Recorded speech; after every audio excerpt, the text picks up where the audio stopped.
বলেছে 3 মাস। এইটুকু ব্যবধানে প্রথমে চাচা আবু তালেব, তারপরে স্ত্রী খাদিজা রাদিয়াল্লাহু আনহা তারা ইন্তেকাল করেন এবং নবী সাল্লাল্লাহু আলাইহি ওয়াসাল্লামের এই শেষ আশ্রয়স্থল আবু তালেব সেটাও শেষ হয়ে যায়। তার স্ত্রী খাদিজা রাদিয়াল্লাহু আনহা আল্লাহর কাছে চলে যান। এই সময়টাতে নবী সাল্লাল্লাহু আলাইহি ওয়াসাল্লাম প্রচণ্ড মানসিক কষ্টে ছিলেন। আল্লাহ পাক এইরকম একটা সময়ে মেরাজের ঘটনা ঘটিয়েছেন, বলেন সুবহানাল্লাহ। আল্লাহ রাব্বুল আলামিন তাকে পুরো মানসিক সমস্ত কষ্ট থেকে ফারেক করে আল্লাহ পাকের সমস্ত কুদরত দেখিয়েছেন মহাবিশ্বে নিয়ে গিয়ে। যদিও বা তার আগের 3 বছর সাহাবীদেরকে বয়কট করা হয়েছিল। 3 বছর গাছের ছাল পাতা খেয়ে সাহাবীরা থেকেছেন শিয়ারে আবু তালেব নামক জায়গায়। এরপর বয়কট তুলে নেওয়া হয়, তারপর এই আমুল হুজন আসে। এর পরের বছর ইয়াসরিব বা মদিনা থেকে 6 জন যুবক এসে ইসলাম কবুল করে, বলেন সুবহানাল্লাহ। তাদের নেতা ছিলেন আসাদ বিন জোরারাহ রাদিয়াল্লাহু আনহু। তিনি ফিরে যান মদিনায়। পরের বছর আবার 6 জনকে নিয়ে আসেন, টোটাল 12 জন। এই 12 জন মুসলিম হয়ে আবার মদিনায় ফিরে যান। এই 12 জনের সাথে আল্লাহর নবী সাল্লাল্লাহু আলাইহি ওয়াসাল্লাম একজন সাহাবীকে পাঠিয়ে দেন দায়ী হিসেবে। তার নাম মুসআব বিন উমাইর রাদিয়াল্লাহু আনহু। মুসআব বিন উমাইর রাদিয়াল্লাহু আনহু। প্রশ্ন কিন্তু আসবে, ভালো করে মনে রাখতে থাকেন। এরপরে মুসআব বিন উমাইর রাদিয়াল্লাহু আনহু এই 12 জন সাহাবীর সাথে যান মদিনায়। মদিনার আগের নাম ছিল ইয়াসরিব। কি নাম? ইয়াসরিব। এর পরের বছর মোট 75 জন, 73 জন পুরুষ আর 2 জন নারী, আওস এবং খাজরাজ গোত্রের, তারা আসেন। এসে নবী সাল্লাল্লাহু আলাইহি ওয়াসাল্লামের হাতে হাত রেখে বায়াত করেন। মহিলারা হাতে হাত রাখে নাই, পুরুষেরা হাতে হাত রেখেছিল। আমাদের নবীজি মহিলাদের হাতে কখনো হাত রেখে বায়াত করার নাই। এখন অনেক ভণ্ড পীর দেখা যায় মহিলাদের হাতে হাত রেখে বায়াত করাচ্ছে। মহিলারা হাত ধরে বায়াত করাতে হয়? মহিলারা মৌখিক বায়াত করবে। তো 75 জন সাহাবী এসে ইসলাম কবুল করে আবার চলে যান মদিনায়। এই যে 75 জন ইসলাম কবুল করলেন, মদিনার বিশাল একটা জনগোষ্ঠী, কিন্তু 75 জন কম নয়, কারণ ওইখানে জনসংখ্যা এত বেশি ছিল না। তারপরের বছর নবী সাল্লাল্লাহু আলাইহি ওয়াসাল্লাম নিজে এবং সাহাবীরা সবাই গিয়ে হিজরত করেন মদিনায়। কথা বুঝতে পারছেন? এই যে নতুন একটা রাষ্ট্রের জন্ম হলো, মক্কা থেকে সবাই এখন মদিনায়। মক্কায় ঘরবাড়ি ছেড়ে দিয়ে নিঃস্ব হাতে, খালি হাতে, আল্লাহর উপর তাওয়াক্কুল করে। ওখানে আনসারী সাহাবীরা তাদেরকে বরণ করে নিলেন। এমনভাবে বরণ করলেন যে কারো যদি 2টা জমি থাকে, একটা জমি দিয়ে দিয়েছেন, কারো 2টা বাড়ি থাকলে একটা বাড়ি দিয়ে দিয়েছেন। এমনভাবে বরণ করে নেন। নতুন রাষ্ট্র হলো। নবী সাল্লাল্লাহু আলাইহি ওয়াসাল্লাম সেখানে মদিনা সনদ করলেন। ওখানকার ইহুদিদের সাথে চুক্তি হলো, ওখানকার জনগণের সাথে চুক্তি হলো এবং আমরা শান্তিপূর্ণ একটা রাষ্ট্র পেলাম। এরপর নবী সাল্লাল্লাহু আলাইহি ওয়াসাল্লাম সেখানে অর্থনীতি সমৃদ্ধ করতে লাগলেন, সামরিক বাহিনী সমৃদ্ধ করতে লাগলেন, অস্ত্রশস্ত্র সবকিছু হতে লাগলো। একটা রাষ্ট্রের যা যা প্রয়োজন সবকিছু সেখানে হতে লাগলো। এক পর্যায়ে আবু সুফিয়ানের বাণিজ্যিক কাফেলাকে আক্রমণকে কেন্দ্র করে বদরের যুদ্ধ হয়ে গেল। আর এই বদরের যুদ্ধে আমরা অল্প সংখ্যক সৈন্য নিয়ে বড় বাহিনীর বিরুদ্ধে জয়লাভ করলাম। ইসলামের ইতিহাসে প্রথম সশস্ত্র যুদ্ধ। কথা বুঝতে পারছেন? এর পরের বছর হলো উহুদ, যে যুদ্ধে আমরা প্রায় জিতে গিয়েছিলাম। আমাদের একটা ভুলের কারণে সাময়িক বিপর্যয়ের সম্মুখীন হলাম। আমরা উহুদের সাময়িক বিপর্যয়ের সম্মুখীন হলাম। 70 জন সাহাবী শহীদ হয়ে গেল। আমাদের নবীজি স্বয়ং নিজেও সেই যুদ্ধে মার খেয়েছেন একটা ভুলের কারণে। সেখান থেকে নামবে না, সাহাবীরা কয়েকজন নেমে এসেছিলেন। ব্যাস, পড়ে দেখবেন, সব বলে দেব না। এর পরের বছর খন্দকের যুদ্ধে 3-4 মাস অবরোধ করে রাখা হয় মদিনাকে। শেষমেশ তারা কিছুই লাভ করতে পারলো না, ফিরে চলে গেল। এরপর থেকে মুসলিমরা আক্রমণাত্মক যুদ্ধ শুরু করলো। একে একে বিভিন্ন গাজওয়া এবং সারিয়া হতে লাগলো। মুসলিমরা সমৃদ্ধ হতে লাগলো, সম্পদ বাড়তে লাগলো, জনবল বাড়তে লাগলো, অর্থনীতি সমৃদ্ধ হতে লাগলো, অস্ত্রশস্ত্র বাড়তে লাগলো। সব ডিপার্টমেন্ট থেকে আমরা রাইজ করতে লাগলাম। শুধু তাই না, পররাষ্ট্র নীতিও ইমপ্লিমেন্ট করা হলো। বিভিন্ন রাষ্ট্রপ্রধানদের কাছে চিঠি পাঠানো হচ্ছে। এর মধ্যে একবার নবী সাল্লাল্লাহু আলাইহি ওয়াসাল্লাম স্বপ্নে দেখলেন তিনি মক্কা তাওয়াফ করছেন, কাবা তাওয়াফ করছেন। সাহাবীরা বুঝে নিলেন যে আমরা মক্কায় যাচ্ছি। তারা মক্কায় যাওয়া শুরু করলেন। 1400 সাহাবী। হুদাইবিয়া নামক জায়গায় আটকে দেয়া হলো, যাওয়া যাবে না, এই বছর ফেরত যেতে হবে, পরের বছর আসতে হবে। তোমাদের কেউ আমাদের দলে আসলে ফেরত দিব না, আমাদের কেউ তোমাদের দলে গেলে ফেরত দিতে হবে। আগামী 10 বছর আমরা কেউ কারোর সাথে যুদ্ধ করব না। আগামী বছর ওমরা করতে আসবে মাত্র 3 দিনের জন্য, কোনো অস্ত্র সাথে আনা যাবে না। সবগুলোতে নবীজি বললেন ঠিক আছে, ডিল, কোনো সমস্যা নেই। তারা ফেরত চলে গেলেন। ওই বছর ওমরা করা হলো না। নবীজি ফেরত গিয়েই খায়বার আক্রমণ করলেন। খায়বার ইহুদিরা ছিল, ইহুদিদেরকে পরাজিত করা হলো। খায়বার মুসলিমদের দখলে চলে আসলো। এর আগে আরো 2টা ইহুদি কমকে সেখান থেকে, মদিনা থেকে বহিষ্কার করা হয়। একটা বনু নাজির, একটা হচ্ছে বনু কাইনুকা। আর খন্দকের যুদ্ধে বহিষ্কার করা হয় বনু কুরাইজাকে। এরা সবাই খায়বারে আশ্রয় নিয়েছিল। খায়বারকে আক্রমণ করে ইহুদিদেরকে আরব উপদ্বীপ থেকে বের করে দেওয়া হলো। তার পরের বছর হচ্ছে মক্কা বিজয়। নবী সাল্লাল্লাহু আলাইহি ওয়াসাল্লাম মক্কা বিজয় করলেন। মক্কার সমস্ত মূর্তিগুলো ভেঙে ফেললেন। বেলাল রাদিয়াল্লাহু আনহু কাবা ঘরের উপরে উঠে আজান দিলেন। নবীজি সবাইকে মাফ করে দিলেন। দলে দলে মানুষ ইসলাম কবুল করলো। সূরা নাসর নাজিল হলো, ইজা জাআ নাসরুল্লাহি ওয়াল ফাতহ। সূরা মাইদার 3 নম্বর আয়াত নাজিল হলো। এরপর নবীজি মদিনায় ফিরে গেলেন। তার মাঝে হুনাইনের যুদ্ধ হয়েছে, এর আগে একটা মোতার যুদ্ধ হয়েছে, তারপর একটা তাবুক যুদ্ধ হয়েছে, ব্যাস।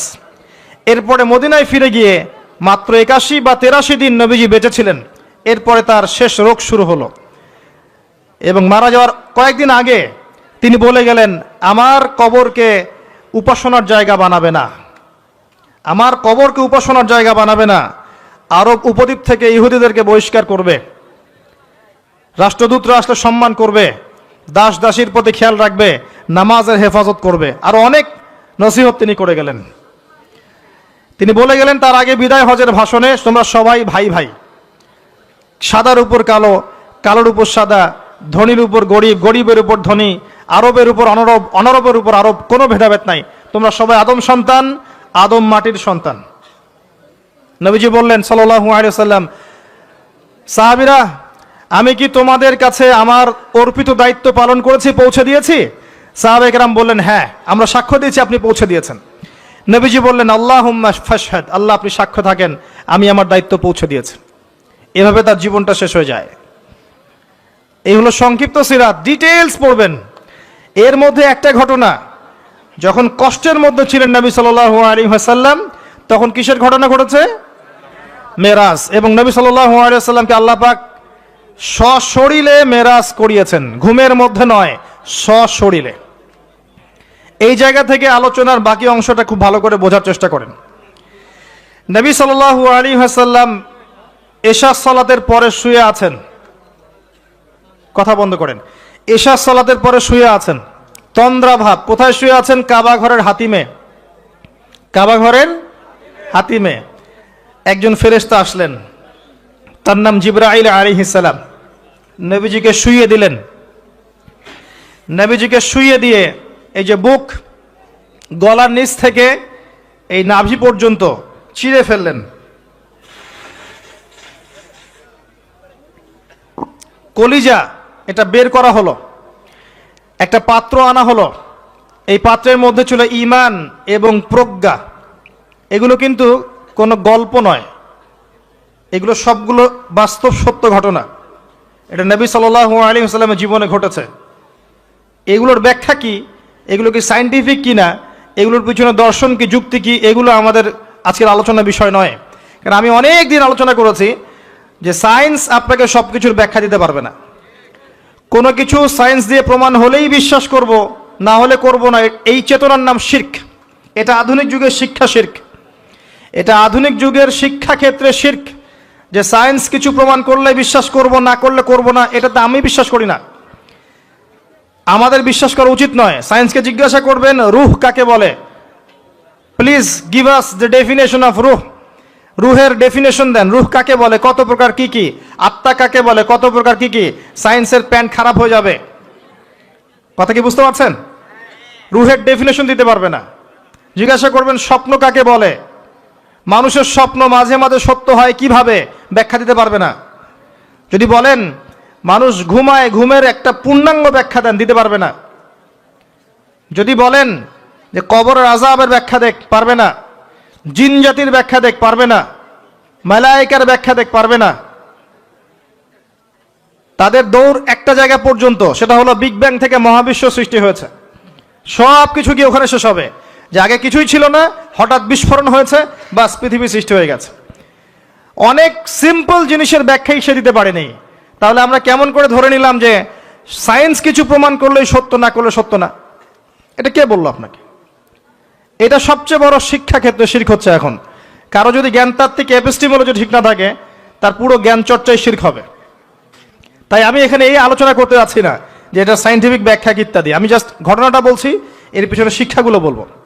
বুক চিরে ফেলা হয় এবং কলিজাটা বের করে একটা পাত্র আনা হয় স্বর্ণের, এর মধ্যে ঈমান এবং প্রজ্ঞা ছিল। ঈমান এবং প্রজ্ঞা কি, এর আকার আকৃতি কেমন, আল্লাহ ভালো জানেন। সবকিছু সায়েন্টিফিক হবে না যে কঠিন তরল বায়বীয়। কঠিন তরল বায়বীয়র বাইরেও অনেক কিছু আছে যেটা সায়েন্স জানে না। কথা কি বুঝতে পারছেন? অনেক কিছুই আছে, কঠিন তরল বায়বীয়র বাইরেও অনেক কিছু আছে যেটা সায়েন্স ব্যাখ্যা করতে পারবে না। ঈমান এবং প্রজ্ঞার এই পাত্রে কলিজাটা ডুবানো হয়, ধুয়ে পরিষ্কার করে আবার আগের জায়গায় ফিট করে দেওয়া হয়। আনাস রাদিয়াল্লাহু আনহু, বিখ্যাত সাহাবী, প্রায় 10 থেকে 12 বছর নবী সাল্লাল্লাহু আলাইহি ওয়াসাল্লামের খেদমত করেছেন। তিনি বলেছেন, আমি আল্লাহ রাসূলের বুকের মধ্যে এই যে বুক চিরে ফেলা, সিনা চাক, এই দাগটা আমি দেখেছি, বুকের মধ্যে দাগ ছিল। এরপর নবী সাল্লাল্লাহু আলাইহি ওয়াসাল্লামের সামনে একটা বাহনকে আনা হয়।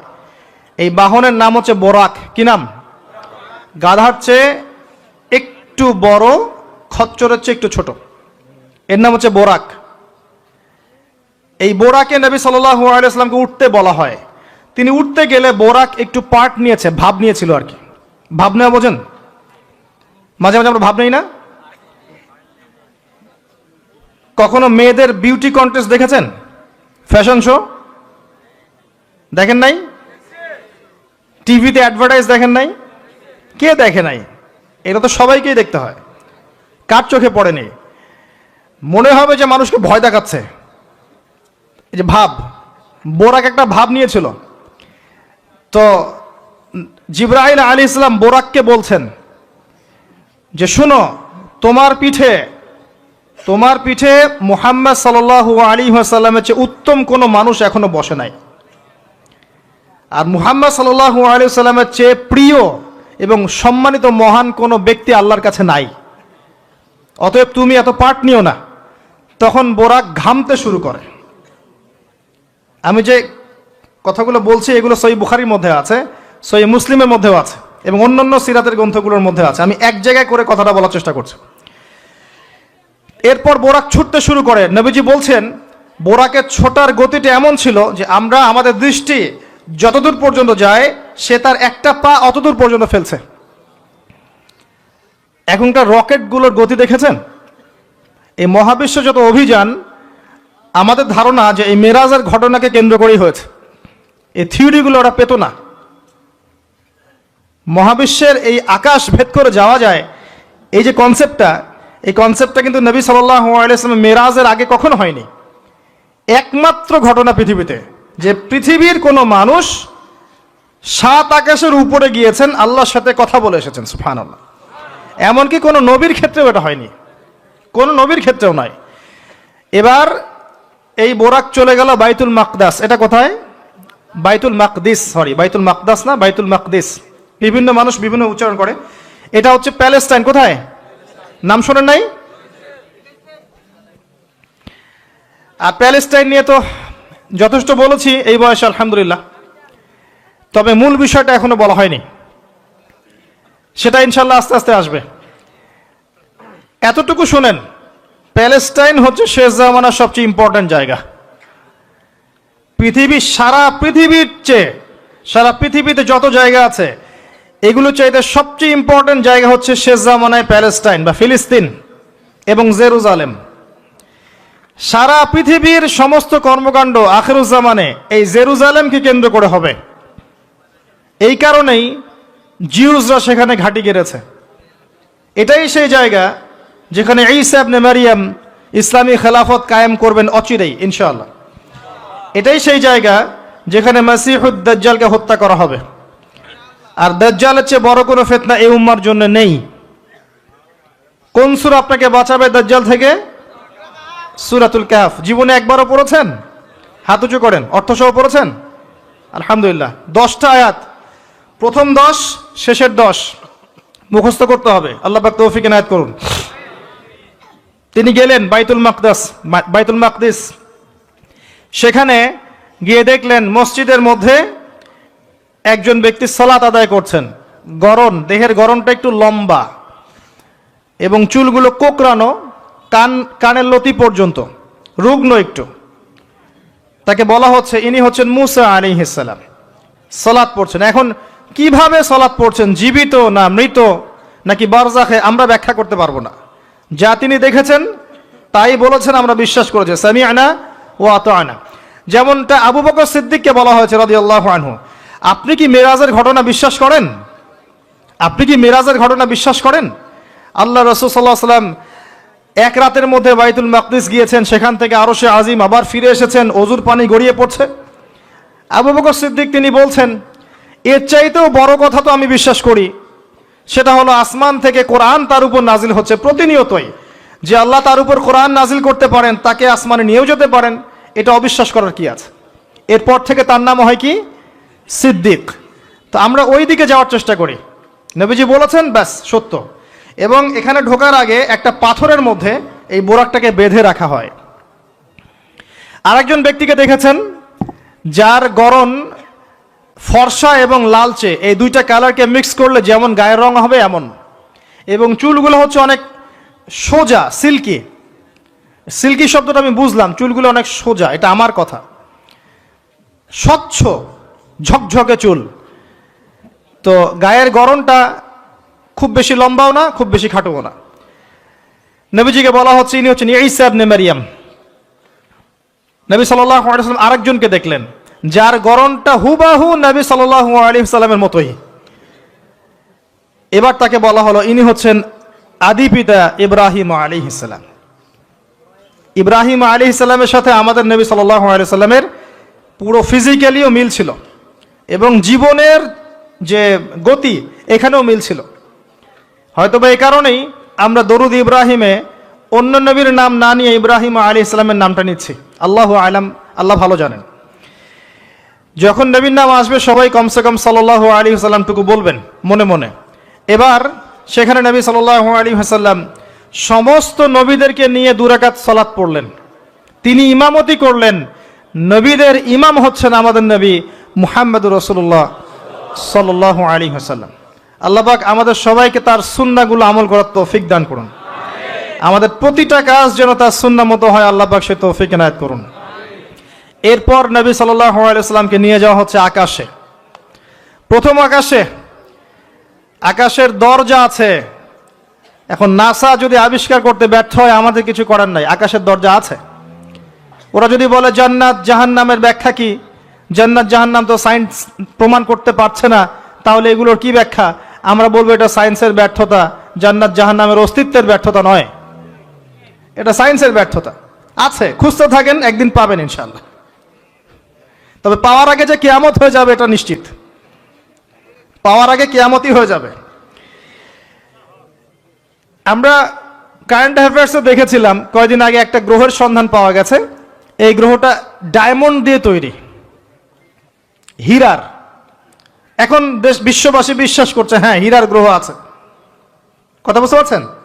আল্লাহ পাক কোরআনে বলেছেন জান্নাতের মাটি হবে সোনার, আছে না, সোনার, মতির, জহরতের। তো যদি কখনো দেখবেন সায়েন্স বলে যে হ্যাঁ এমন একটা গ্রহ পাওয়া গেছে পৃথিবী থেকে কয়েক কোটি আলোকবর্ষ দূরে, গ্রহের নাম হচ্ছে JNAXYZ.000 অমুক, এদের নামগুলো এমন ভয়ঙ্কর হয় আর কি, তখন দেখবেন বিশ্বের মানুষ বিশ্বাস করছে। করবে না বিশ্বাস? নিশ্চিত বিশ্বাস করবে। আমাদের পুরো চিন্তাটাই এখন এমন, সায়েন্স বললে হ্যাঁ আমি হ্যাঁ, ও যদি বলে না আমি না। 20 সেকেন্ড হাত দাও, 20 সেকেন্ডই। মাস্ক না পরলে যাবে না, ভাইরাস যাবেই না, পড়তেই হবে। 3 ফিট দূরে দাঁড়াও, 4 ফিট দূরে দাঁড়াও, ও যা বলবে তাই। এটা শিরক। মসজিদের মধ্যে আমরা বানরের মতো নামাজ পড়ছি, জাস্ট লাইক ডঙ্কিস। 4 ফিট দূরে দূরে এক একজন। সুবহানাল্লাহ। মাঝখানে কি শয়তানের জন্য? বাকি সবখানে এক জায়গায় একত্রিত হওয়া যাচ্ছে। মসজিদে গেলে 1000টা রেস্ট্রিকশন। কি সমস্যা?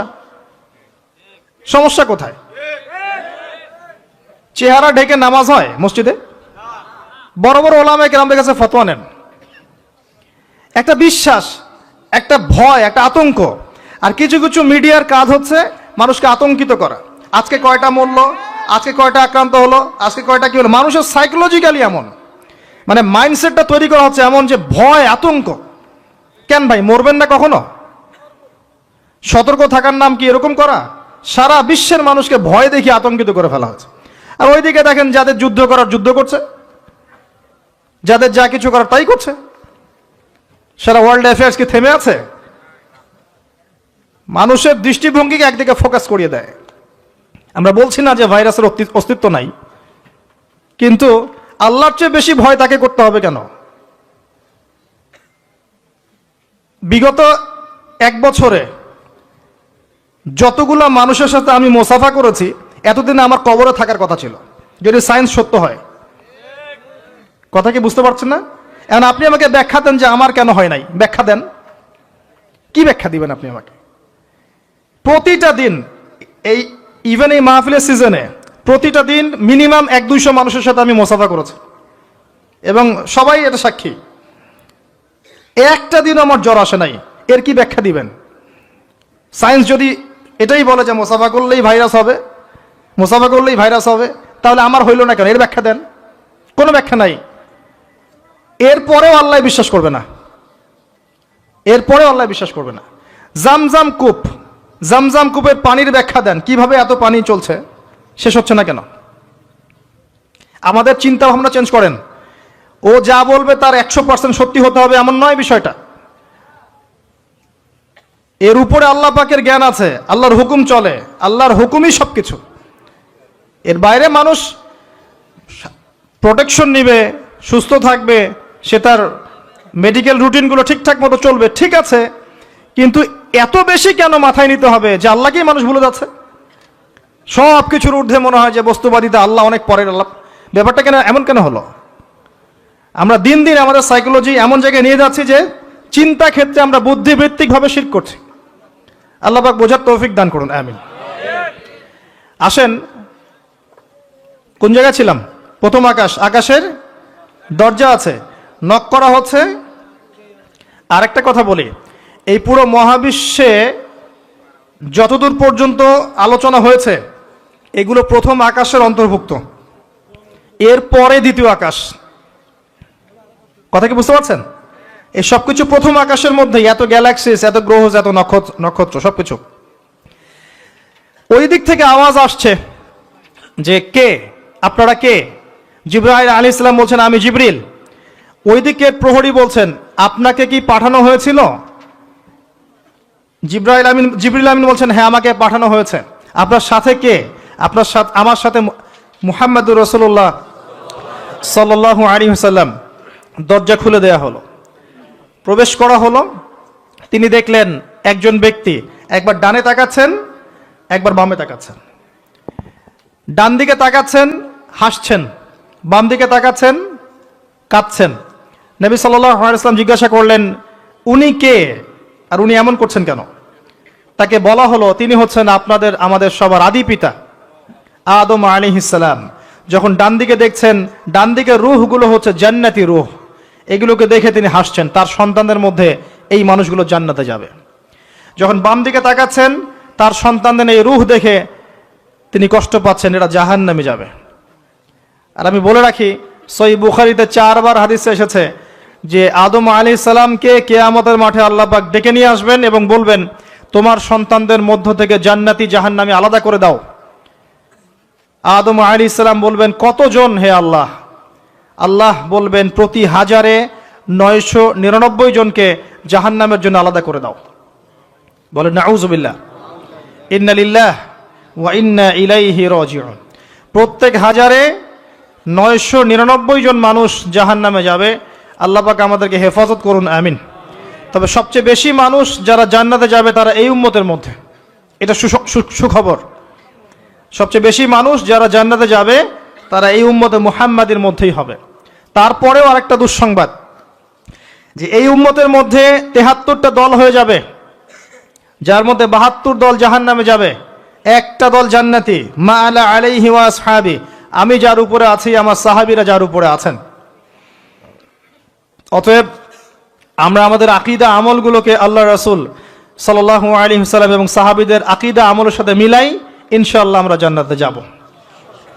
আরেকটা কথা হচ্ছে, এই উম্মতের মধ্যে যারা শিরক না করে মারা যাবে, শিরকের গুনাহ না করে মারা যাবে, হয়তো অন্য অন্য বড় গুনাহ আছে, আল্লাহ চাইলে তাদের সমস্ত গুনাহকে মাফ করে জান্নাতে দিতে পারেন। সাবধান থাকবেন শিরক থেকে। আল্লাহ পাক সবাইকে শিরক থেকে মুক্ত রাখুন, আমিন। আদম আলাইহিস সালামকে দেখে তিনি সালাম দিলেন, তিনি সালামের প্রতি উত্তর দিলেন, মারহাবা জানালেন এবং এগিয়ে চললেন। দ্বিতীয় আসমানে নবী সাল্লাল্লাহু আলাইহি ওয়াসাল্লাম সাক্ষাৎ হচ্ছে দুজন নবীর সাথে। একজন ঈসা ইবনে মারিয়াম, নাম শুনেছেন? তিনি সেই নবী যিনি মসিহুদ দাজ্জালকে হত্যা করবেন এবং এই পৃথিবীতে তিনি আবারও ফিরে আসবেন ইনশাআল্লাহ। ন্যাটো ওকে ঠেকাতে পারবে না, জিউসরা তাকে ঠেকাতে পারবে না, ইসলামের অন্যান্য যে বিরোধী শক্তি তারা তাকে ঠেকাতে পারবে না। তিনি পৃথিবীতে আসবেন, সিরিয়ার দামেস্কের সাদা মিনারের উপরে তিনি অবতরণ করবেন দুইজন ফেরেশতার কাঁধে ভর দিয়ে। যখন তার চুল দিয়ে টপ টপ করে পানি পড়তে থাকবে এবং এই ঘামগুলো বা পানিগুলো দেখতে মুক্তার মতো মনে হবে। হাদিস এভাবে স্পষ্ট এসেছে, হাদিস এভাবে স্পষ্ট এসেছে, টাটকা। যে কোনো আলেমকে জিজ্ঞাসা করেন, আপনাকে বলে দিবেন ইনশাআল্লাহ। তিনি হত্যা করবেন মসিহুদ দাজ্জালকে প্যালেস্টাইনের বাবেলুদ নামক জায়গায়।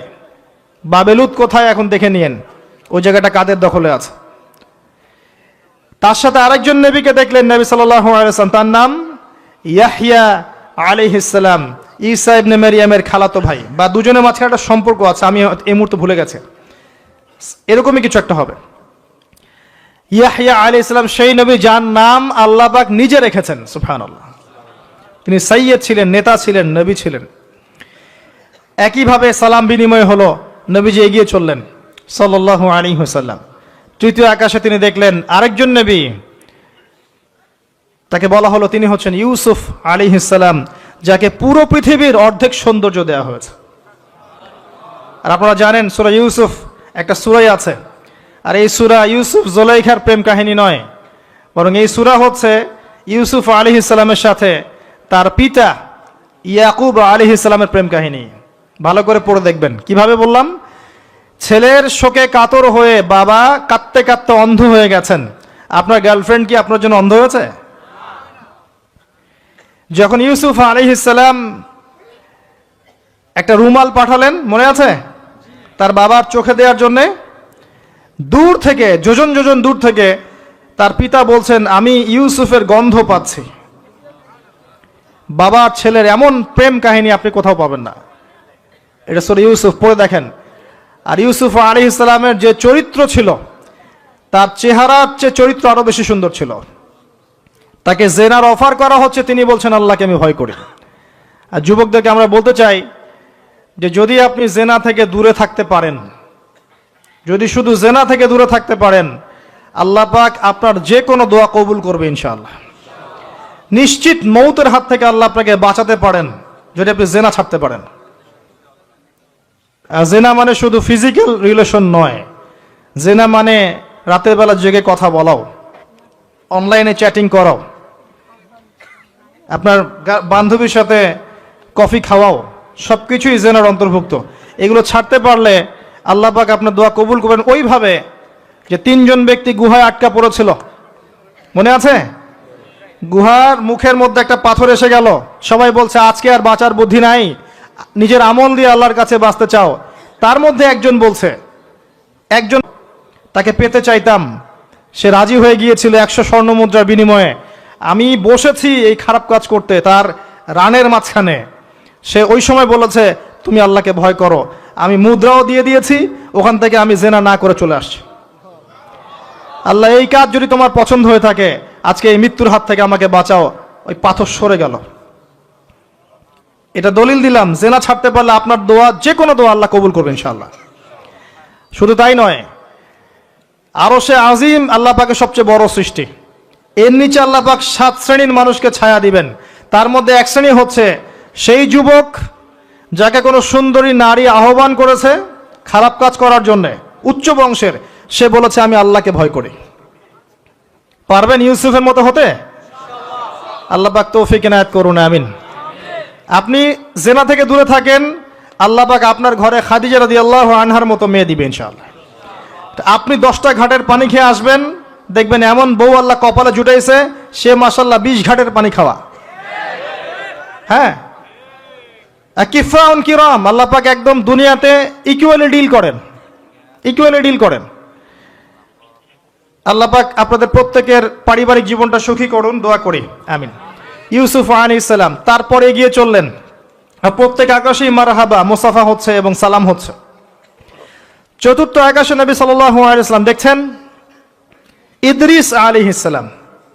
ইদ্রিস আলাইহিস সালামের কথা সূরা মারিয়ামের মধ্যেও আছে, পড়ে দেখবেন।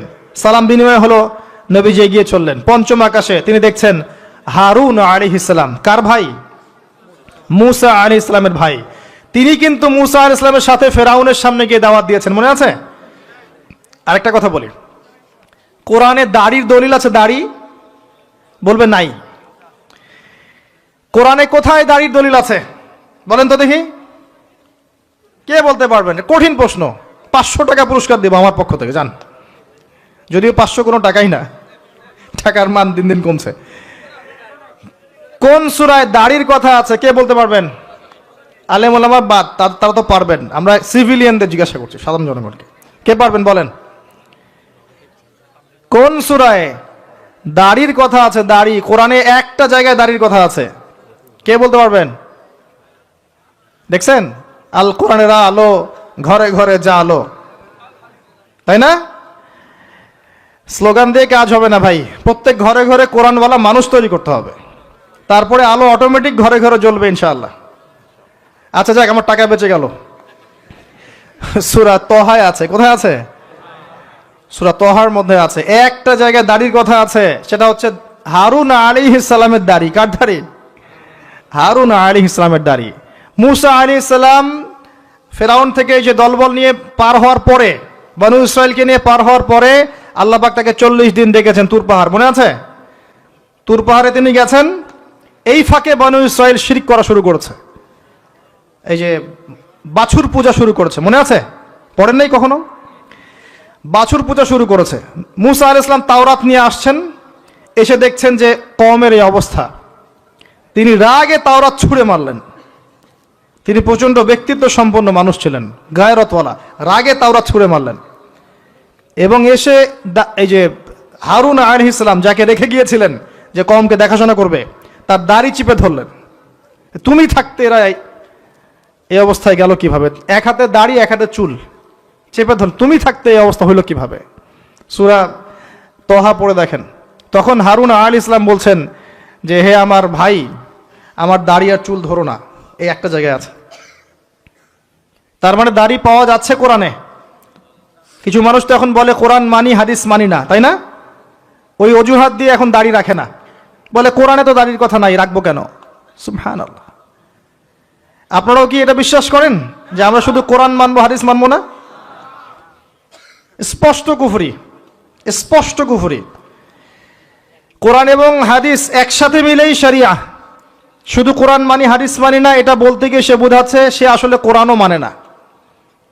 কোরআনে আল্লাহ বলেছেন ওয়ামা আতাকুমুর রাসূল ফাখুযুহ, রাসূল যা দিয়েছেন নিয়ে নাও, ওয়ামা নাহাকুম আনহু ফানতাহু, যা থেকে নিষেধ করেছেন দূরে থাকো। তাহলে সুন্নাহ না মানলে আপনি কিভাবে কোরআন মানবেন? কথা কি বুঝতে পারছেন? আসেন, হারুন আলাইহিস সালাম সালাম বিনিময় হলো, চললেন। তারপরে ষষ্ঠ আসমানে গিয়ে দেখলেন মুসা আলাইহিস সালাম, সেই যে ব্যক্তি। সালাম বিনিময় হলো, চলে যাচ্ছেন, আর মুসা আলাইহিস সালাম কাঁদছেন, কাঁদছেন, কান্না করছেন। জিজ্ঞাসা করা হলো কেন কান্না করছেন? তিনি বললেন আমার পরে একজন যুবক নবী হবে যার উম্মত আমার চেয়ে বেশি জান্নাতে যাবে, এটা চিন্তা করে আমি কান্না করছি। তিনি হচ্ছেন মুহাম্মদুর রাসূলুল্লাহ সাল্লাল্লাহু আলাইহি ওয়াসাল্লাম। তারপরে গিয়ে চললেন সপ্তম আসমান, সেখানে সপ্তম আসমান মানে 7 নম্বর মহাবিশ্ব, সেখানে গিয়ে দেখলেন যে বাইতুল মামুর নামে একটা জায়গা আছে, ঠিক কাবা ঘরের একদম এক্স্যাক্টলি উপরে, একদম সোজা উপরে বাইতুল মামুর নামে একটা জায়গা আছে। এটা হচ্ছে ফেরেশতাদের ইবাদতের জায়গা, তারা সেখানে তাওয়াফ করেন। প্রতিদিন 70,000 ফেরেশতা, প্রতি মুহূর্তে 70,000 ফেরেশতা এখানে তাওয়াফ করে। এবং যার একবার তাওয়াফের সুযোগ হয়েছে সে আর কখনো সুযোগ পাবে না, শেষ। আল্লাহ পাকের ফেরেশতাদের